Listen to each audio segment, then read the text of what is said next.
정말 사랑하고 벌써부터 보고 싶은 우리 높은듯 푸른교회 성도님들, 코로나 시국에 또 4차 대유행 기간에 잘들 계시는지 궁금합니다. 여러분, 웬만하면 방역수칙 잘 지키고 어디 나가지 않으시고 잘 보호하시도록 저희도 기도하고 있고, 또 여러분들도 최선을 다해서 나라 방역에 지침에 또 따라 주시기를 부탁을 드립니다.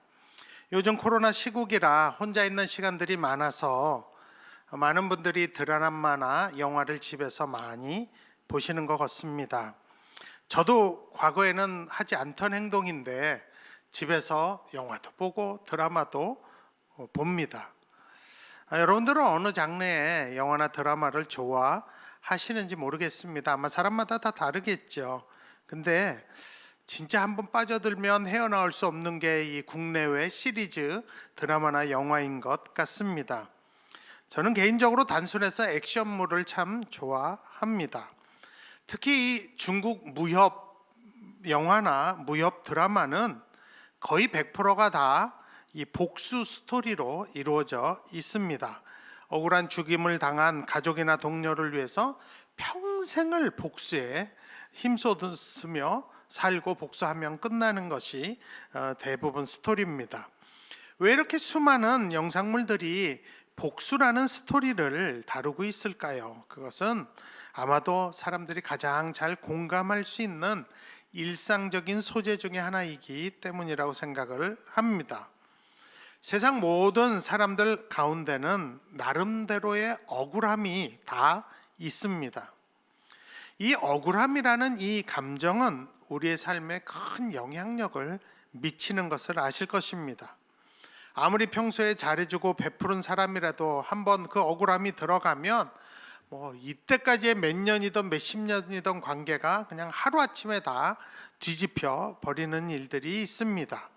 그리고 나름대로 그 억울함을 풀기 위해서 복수를 꿈꾸거나 바라면서 사는 모습들을 흔히 보실 수 있으실 것입니다.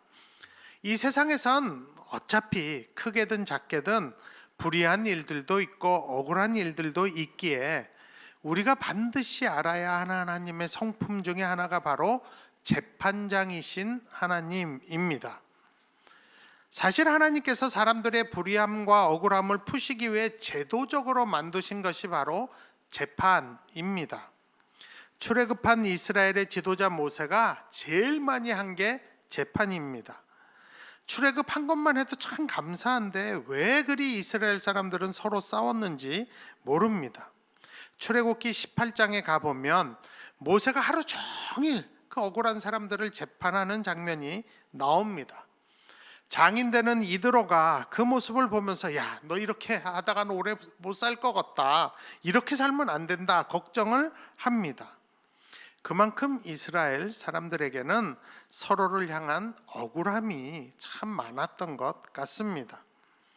하나님께서는 광야에서 모세를 통해서 약속의 땅에서 하나님의 백성으로 어떻게 살아야 할지를 미리 말씀하신 것이 이 모세오경이고 제도적으로도 안정을 시켜놨습니다. 그 중에 하나 대표적인 거가 철저하게 사법부와 행정부와 입법부를 분리시키는 겁니다.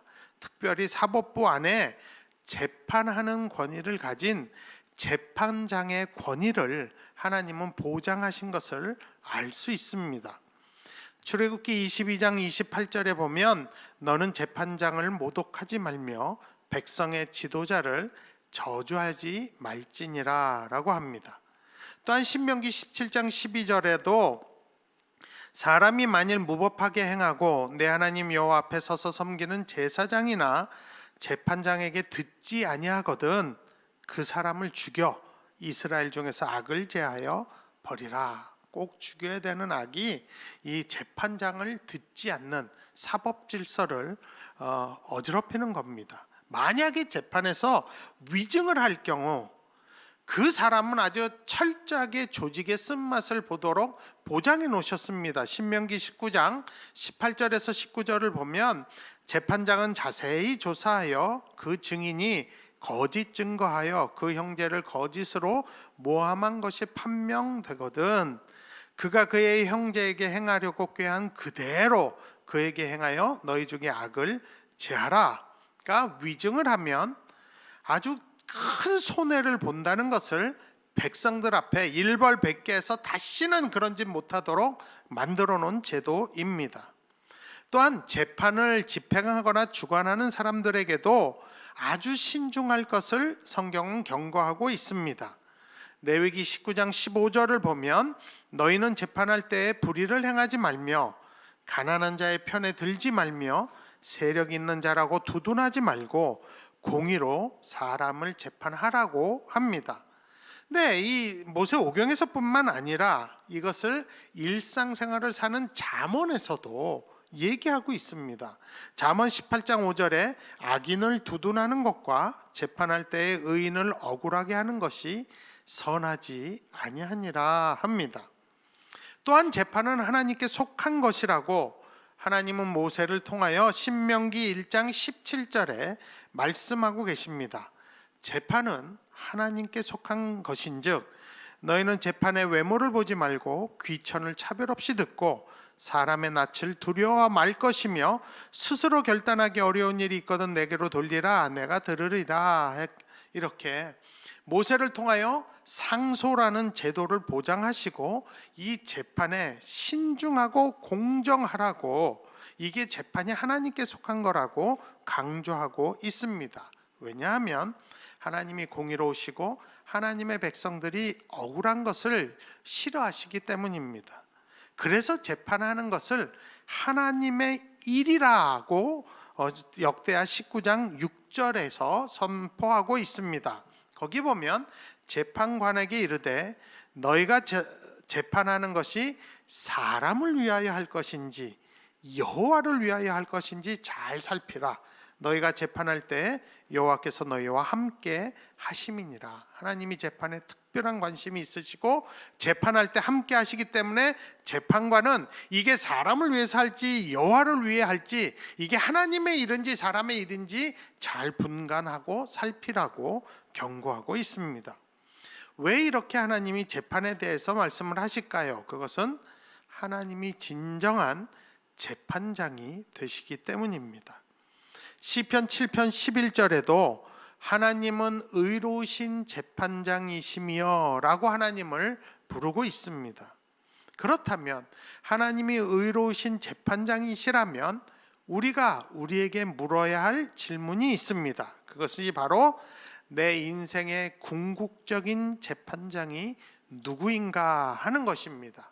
여러분 이거는 구약시대에만 통한 이슈가 아니에요. 요즘에도 아주 중요한 질문이며 이슈인 것입니다. 저는 오늘 우리 모두가 재판장이신 하나님 앞에 나의 궁극적인 재판권이 누구에게 있는지를 한번 되돌아보시기를 꼭 부탁드리고 싶습니다. 내가 내 인생의 재판권을 갖고 있다면 내가 재판장이라면 모든 억울함을 내가 풀어야 될 것입니다. 물론 요즘은 풀어야 할 억울함은 고소나 재판을 통해서 그런 과정들을 통해서 푸는 것 당연합니다. 그러나 우리가 알아야 될 것은 모든 억울함을 다 재판을 통해서 풀 수 없다는 것입니다. 그리고 세상 법정에서조차 우리의 모든 억울함이 완전히 해결되지 않는다는 사실입니다.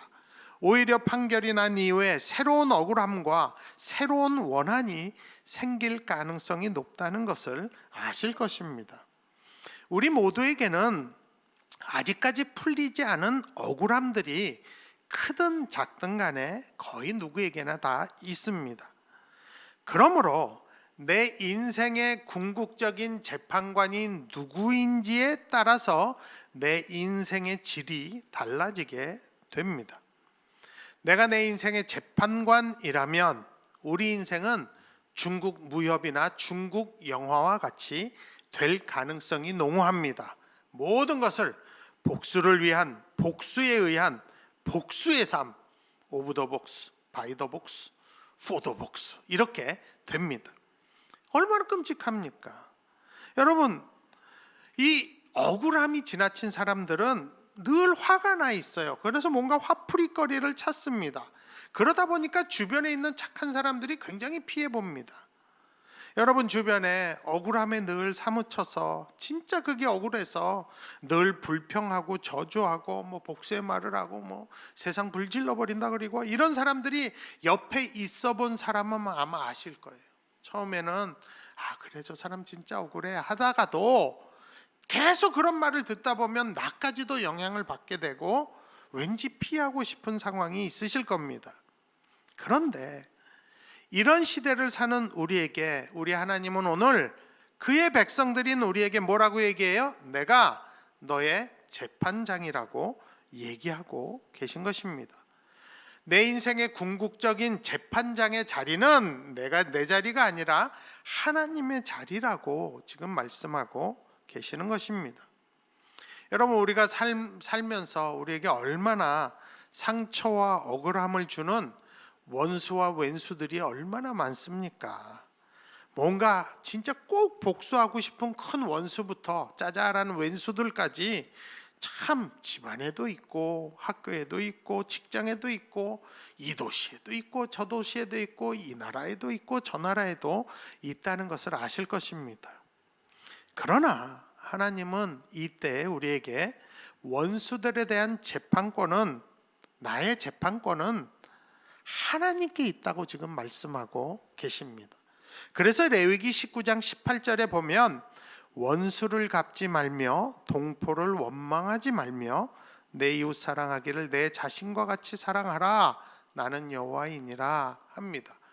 또한 신약 로마서 12장 19절에도 내 사랑하는 자들아 너희가 친히 원수를 갚지 말고 진노하심에 맡기라 기록되었으되 원수 갚는 것이 내게 있으니 내가 갚으리라고 주께서 말씀하시니라 되어 있습니다.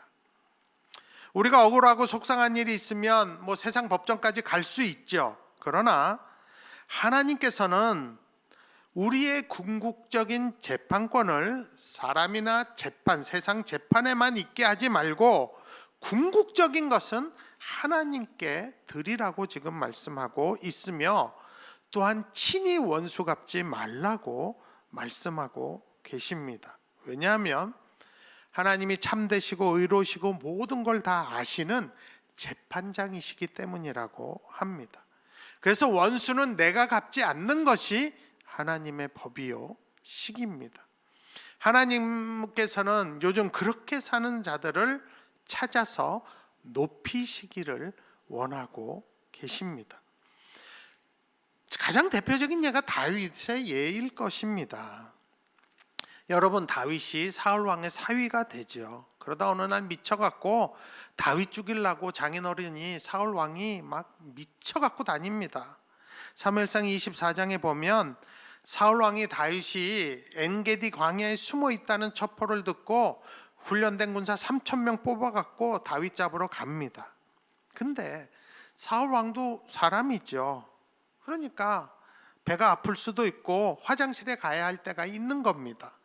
그 장면이 사무엘상 24장 3절에 나옵니다. 길가 양의 우리에 이른즉 굴이 있는지라 사울이 뒤를 보러 들어가니라. 화장실 갔다는 얘기예요. 똥 싸러 갔다는 얘기입니다. 다윗과 그의 사람들이 그 굴 깊은 곳에 있더니 합니다. 여러분 화장실에서 큰일 볼 때는 어떠한 공격에도 대처할 수 없는 무방비 상태라는 걸 아실 것입니다. 근데 그 무방비 상태에 있는 사울 왕과 같은 공간에 다윗과 군사들이 있는 거예요. 그러니까 다윗의 군사들이 다윗아 드디어 하나님이 당신의 원수 갚을 기회가 왔다고 얘기를 합니다. 근데 다윗이 그냥 사울을 죽이지 않고 옷만 살짝 뱁니다. 여러분 군인으로서 큰 일을 보는 사람을 한 방에 죽이는 게 쉬울까요? 옷만 살짝 베는 게 쉬울까요? 군인이라면 그냥 한 방에 원샷, 원킬이 훨씬 쉽습니다. 그런데 그렇게 해버리면 다윗은 더 이상 지긋지긋한 추격전 안 해도 되고 쫓기지 않아도 되고 어쩌면 왕이 될 수 있는 기회도 얻게 됩니다. 왜 근데 그 어려운 옷만 조금 베었을까요? 뿐만 아닙니다. 또 다른 사울을 죽일 수 있는 기회가 또 옵니다. 사무엘상 26장에 보면 다윗이 하길라산에 숨었을 때 사울은 다시 군사를 이끌고 다윗을 잡으러 옵니다. 이때 다윗이 충신인 아비새와 함께 사울의 진영에 정탐을 갑니다. 가서 보니까 사울 왕뿐만 아니라 모든 군사들이 어버가도 모를 만큼 완전히 골아 떨어져 있었습니다. 이 아비새가 그때 역시 하나님이 주신 기회라고 단숨에 원서 갚아버리자고 사울 죽이자고 합니다. 그때 다윗이 그걸 거절합니다. 왜 다윗은 그렇게 2번씩이나 원수를 직접 갚을 기회가 왔음에도 불구하고 자기 손으로 직접 원수 갚지 않았을까요? 그 대답은 다윗의 철학 때문이에요. 사무엘상 24장 15절에 본인의 입으로 얘기하고 있습니다. 그런즉 여호와께서 재판장이 되어 나와 왕 사이에 심판하사 나의 사정을 살펴 억울함을 풀어주시고 나를 왕의 손에서 건지시기를 원하나이다. 다윗은 뭘 믿는 거예요? 나의 재판장은 누구다? 여호와 하나님이다. 그러므로 내 손으로 직접 원수 갚지 않는다라는 것이, 다윗에게 있어 궁극적 재판장은 하나님이셨습니다. 그런 다윗을 하나님은 오늘 시편 75편 7절에서 말한 것처럼 높이십니다. 오직 재판장이신 하나님이 이를 낮추시고 저를 높이시느니라. 사울을 낮추고 다윗을 높이셨어요. 오늘 하나님은 우리에게 또다시 물으십니다. 내 인생의 궁극적인 재판장이 누구냐? 이게 오늘 하나님이 우리에게 묻는 질문입니다. 아무리 세상 법정에서 상고해도 궁극적인 재판관은 누구냐는 것을 하나님이 묻고 계십니다. 친히 원수 갚지 말고 재판장이신 하나님께 맡기라고 말씀하고 계십니다. 이렇게 얘기하면 어떤 분들은 참 마음이 편치 않은 분들이 계실 겁니다. 왠지 하나님이 갚으라는 원수는 안 갚고 그 인간 용서할 것 같고 왼수를 변화시킬 것 같은 불길한 예감이 드시는 분들이 계시기 때문입니다. 그래서 이번 것만은, 저 인간만은 도저히 그렇게 안 되겠다. 왜냐하면 내가 더 억울해지기 때문에 안 될 거라고 생각하는 분들이 계십니다. 왜냐하면 나만큼 고통 그가 당해야 된다는 생각 때문이에요. 여러분, 저라고 그런 사람이 없었겠습니까? 있었죠. 근데 여러분, 분명한 게 뭔지 아세요? 세월이 지나고 보니까 우리가 나중에 하나님 앞에서 하나님의 판결을 보고 깜짝 놀랄 일이 반드시 생깁니다. 살아있어서도 생겨요. 살아있을 때도. 근데 여러분, 살아있지 않더라도 내가 하나님 앞에 가서도 그런 일은 반드시 생깁니다. 하나님의 심판이 얼마나 의롭고 사려가 깊고 기가 막힌지 아마 감탄하실 겁니다. 내가 미처 보지 못하고 편협하게 생각했던 것들을 하나님은 다 감안하시고, 그래서 공의로운 판결을 내리신 그 엄청난 지혜에 우리는 놀라게 될 것입니다. 비록 내 생각대로 그만큼 벌하지는 않으셨을지 몰라도 우리 하나님의 심판은 늘 공의로우십니다. 저는 그걸 믿습니다. 그래서 시편 50편 6절에 하늘이 그 공의를 선포하리니 하나님 그는 심판장이심이로다 라고, 하늘이 그 심판장이신 하나님을 선포하고 찬양하고 있습니다. 더 놀라운 건 우리의 심판장, 재판장이신 하나님이 우리를 구원하신다는 사실이. 우리 다 같이 이사야 33장 22절 3322 우리 한번 같이 읽어보십니다. 같이 읽습니다. 대저 여호와는 우리 재판장이시요 여호와는 우리에게 율법을 세우시니요 여호와는 우리의 왕이시니 우리를 구원하실 것임이라. 여러분, 재판장이신 하나님의 목표가 뭔지 아세요? 우리를 구원하는 것이. 하나님의 자녀답게, 하나님 나라의 백성답게 구원의 길로 인도하시는 것이 재판장이신 하나님의 최종 목표인 것입니다. 제가 사실 10년 전에 말씀드렸던 예화를 오늘 또 말씀드리고 싶습니다. 왜냐하면 요즘도 이 이야기가 회자되고 있어요, 인터넷상에서. 그러니까 아마 이거는 재판계에서, 한국 재판계에서, 이 사법계에서 아주 전설적인 이야기로 지금까지도 유행하고 있습니다. 때는 2010년 4월 초 서울 서초동 법원청사 소년법정에서 있었던 일입니다. 이때 재판은 서울가정법원 김귀옥 부장판사가 담당을 했다고 합니다. 이 일반에게는 공개되지 않은 비공개 재판의 피고인석에는 서울 도심에서 친구들과 함께 어울려 오토바이 등을 훔쳐 달아났던 혐의로 16살이 난 여학생이 피고인석에 앉아 있었다고 합니다. 이 여학생은 1년 전인 2009년 가을부터 14건의 절도 폭행을 저질러 이미 한 차례 소년법정에 섰던 전과가 있는 여학생, 탈선 여학생이었습니다. 이런 여학생이 다시 한번 이 법정에 서게 되면 사실은 소년보호시설, 감호위탁 같은 교도소에 가는 것이 마땅한 상황이었다고 합니다. 그래서 이 최종 재판을 형을 언도하는 시간이 왔고, 이 김 부장판사님이 이 여학생을 일으켜서 이제 최종 판결을 했다고 합니다. 여학생도 전과가 있으니까 이 정도 범죄고 가중처벌되면 어느 정도 되는지 이미 다 알고 있었다고 합니다. 그런데 그때 이 판사님이 피고를 일으켜서 선고를 이렇게 하셨다고 합니다. 야, 날 따라서 힘차게 외쳐봐. 이게 집행이에요. 선고예요. 나를 따라서 외쳐라. 그러면서 나는 세상에서 가장 멋지게 생겼다 라고 따라하라는 거예요. 여러분, 16살 난 탈선 여학생이 따라하겠습니까? 그런데 여기가 법정이에요. 최종 선고 자리예요. 그러니까 쭈삣쭈삣면서 너는 세상에서 이렇게 했겠죠. 그랬더니 이 판사의 위엄을 가지고 이 김 부장판사가 아주 엄중하게 권위가롭게 얘기하는, 정확하게 더 크게 내 말을 따라해. 그 법정의 권위가 있잖아요. 그러면서 내가 하는 말 따라해. 첫 번째가 뭔지 아세요? 나는 무엇이든지 할 수 있다. 따라해.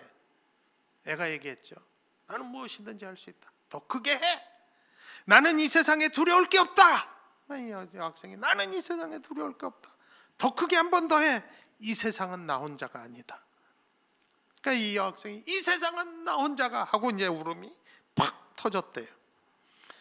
그 울음이 터졌을 때 그 법정 안에 있었던 모든 사람들, 피고인뿐만 아니라 여학생의 어머니도 울고, 재판의 진행을 돕던 참여관, 실무관, 법정 경위들도 다 울었대요.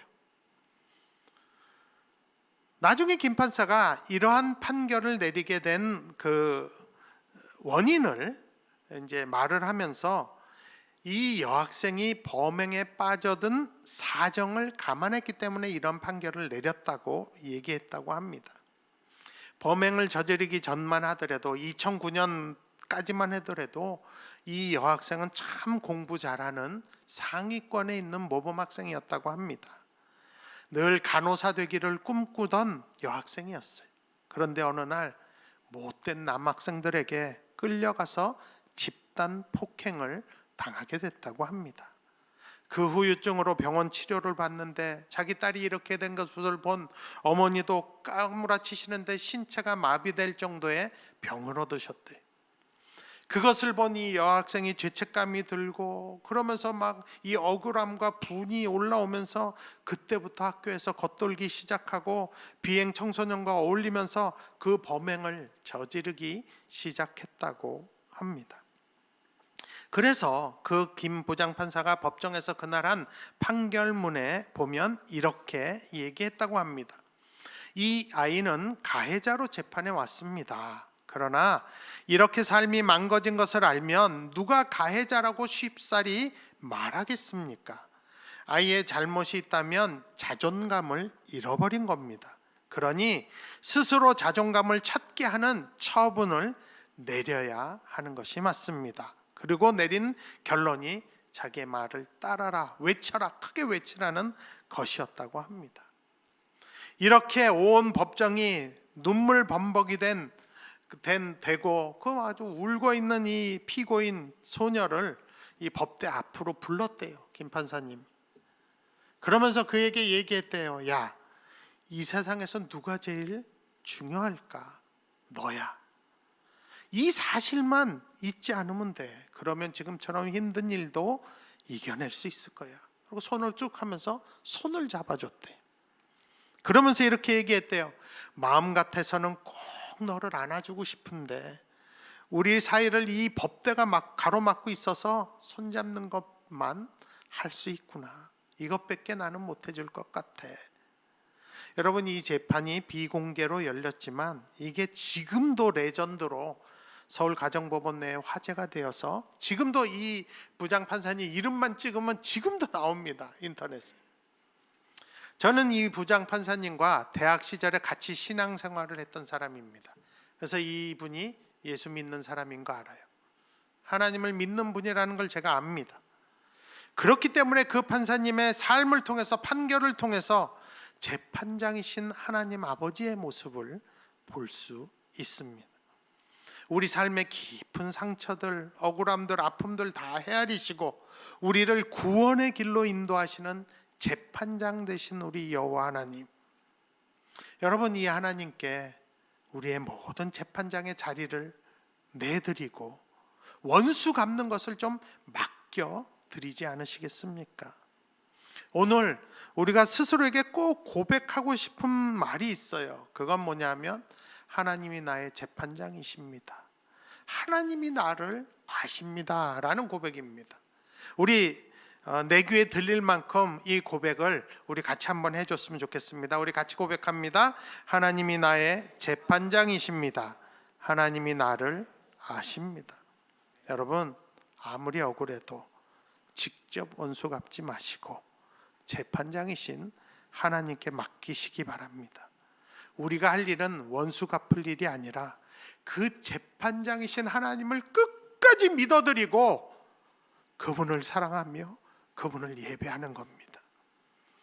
그러면 재판장이신 하나님이 우리를 높이실 것입니다. 내 원수의 목전에서 내게 상을 베풀어 주실 줄로 믿습니다. 마지막으로 우리 다 같이 시편 75편 6절 7절 말씀 같이 읽으시고 찬양하며 주님 앞에 나가시겠습니다. 같이 읽습니다. 무릇 높이는 일이 동쪽에서나 서쪽에서 말미암지 아니하며 남쪽에서도 말미암지 아니하고 오직 재판장이신 하나님이 이를 낮추시고 저를 높이시느니라. 아멘. 같이 찬양하며 주 앞에 나가시겠습니다.